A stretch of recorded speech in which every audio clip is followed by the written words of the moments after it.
Hi friends, నేను మీ నేస్తం. Welcome to my channel శాస్త్ర వ్లాగ్స్ అండ్ కలెక్షన్స్. ప్రతి సంతోషానికి కావాలి పాయసం. పాయసం అంటేనే గుర్తొచ్చేది పండగ. మరి అది ఎలా ప్రిపేర్ చేసుకుందామో చూద్దాం.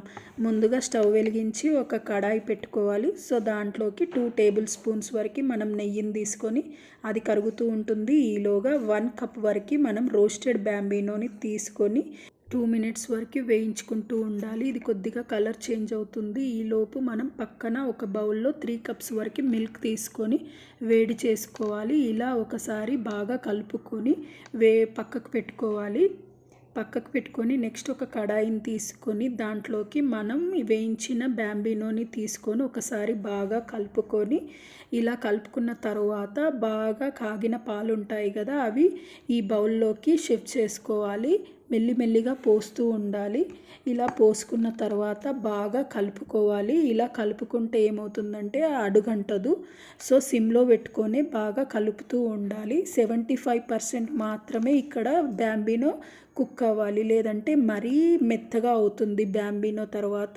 సో 75% మాత్రమే ఇక్కడ బ్యాంబినోని మనం ఉడికించుకోవాలి. ఈలోగా మనం డ్రై ఫ్రూట్స్ని తీసుకొని వాటిని చిన్నగా కట్ చేసుకొని ఒక 1 టేబుల్ స్పూన్ నెయ్యిలో వేయించుకోవాలి. ఇలా వేయించుకున్నవి పక్కకు పెట్టుకోవాలి. నెక్స్ట్ ఈలోగా మనకి కొంచెం పాయసం దగ్గర పడుతుంది. ఇలా దగ్గర పడుతూ ఉన్నప్పుడు మిల్క్ మేడ్ తీసుకోవాలి. ఇది మిల్క్ మేడ్ అనేది పూర్తిగా ఆప్షనల్ అండి. నచ్చితే వేసుకోవచ్చు, లేదంటే స్కిప్ చేయొచ్చు. ఇక్కడ నేను మిల్క్ మేడ్ తీసుకుంటున్నాను. ఒక 3 టేబుల్ స్పూన్స్ అండి. సో మన ఇష్టం కాబట్టి ఒక 3 టేబుల్ స్పూన్స్ నేను ఇక్కడ వేసుకుంటున్నాను. ఎందుకంటే కొంచెం కన్సిస్టెన్సీ బాగుంటుంది. సో ఇలా తీసుకున్నాక మనం బాగా కలుపుకోవాలి. ఇది ఉడికిందో లేదో మనం చూసుకోవాలి. ఇక్కడ మరీ మెత్తగా ఉడకొద్దు, ఒక 75% మాత్రమే ఉడకాలి. ఇలా ఉడికాక మనకి ఈ కన్సిస్టెన్సీ అనేది వస్తుంది. ఇక్కడ మనం షుగర్ని 3 కప్స్ వరకు తీసుకోవాలి. మన పెద్ద కప్పు బ్యాంబినో తీసుకున్నాం కాబట్టి ఒక 3 కప్స్ షుగర్ని తీసుకోవాలి. ఇక్కడ ఒక చిన్న టిప్ అండి, మనం స్టవ్ ఆన్లో ఉన్నప్పుడు షుగర్ని వేసుకోకూడదు. అలా వేసుకుంటే పాలు విరిగే అవకాశం ఉంది. అందుకని మనం స్టవ్ ఆఫ్ చేసుకున్నాక మనకు కావలసిన షుగర్ క్వాంటిటీని యాడ్ చేసుకోవాలి. ఇలా యాడ్ చేసుకున్నాక కరిగే వరకు బాగా కలుపుతూ ఉండాలి.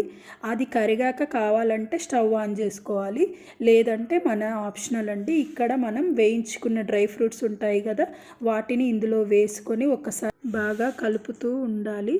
ఇలా కలుపుకున్నాక మనకు కావాలంటే స్టవ్ ఆన్ చేసుకోవాలి. ఇప్పుడు స్టవ్ ఆన్ చేసుకుంటే పూర్తిగా షుగర్ అనేది మెల్ట్ అవుతుంది. మరి ఇందులో మనకి పాలు కూడా విరగవు. సో ఇది అన్నమాట టిప్. ఇలా ఉన్న కన్సిస్టెన్సీని మనం సర్వింగ్ బౌల్లోకి షిఫ్ట్ చేసుకోవాలి. ఈ కన్సిస్టెన్సీలో ఉన్న పాయసం చిక్కబడదు, అలాగే చల్లారాక మరీ గట్టిపడదు. చాలా టేస్టీగా ఉంటుంది. ఈ వీడియో నచ్చితే please do like, share and subscribe my channel.